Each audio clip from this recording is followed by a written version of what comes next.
no matter who you support, mathematically speaking, the chances are you are going to be disappointed and that person is going to lose and not get the nomination. That's just the reality of the situation. So the only thing I'm going to say about this is regardless of who wins and loses, and regardless of who gets the nomination, and please, feel free to push the envelope, for your candidate and to improve the process and all that other stuff. Don't forget about that stuff. But when your candidate loses, and again, chances are your candidate is going to lose, whoever your candidate is, please do not be an entitled, privileged, spoiled asshole and take your ball and go home. Don't be that asshole. There are a lot of candidates I don't like. There are a lot of parts of the process I don't like. But at the end of the day, I'm a middle class, middle aged white guy. I literally reek of privilege. And the one thing I'm sure as hell not going to do is take my ball and go home when there are lots of people who live in poor communities and black and brown communities, people who are marginalized in society. And those are the people who have the most difficulty being able to vote. The system is built against them.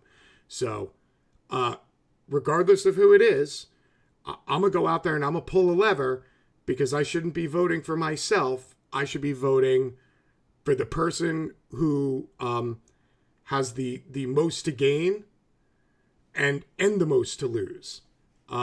It's a position of privilege if you're a spoiled tribalistic ass and you take your ball and go home. And that's kind of like my talk on it, and I think that's just where I'm going to leave it. So, feedback or thoughts on it, Rebecca, before we blissfully move away from this? So maybe I live in a fantasy, or maybe that's possible. Maybe I'm delusional, but I still have some hope that it's possible. The candidate, I like might win. And maybe, I don't know, it might not be realistic. I think I think in the primary, vote for who you really think is best and who you really think can beat Donald Trump. And I think there's so much more that's going to be revealed, right? But we're in the primaries right now.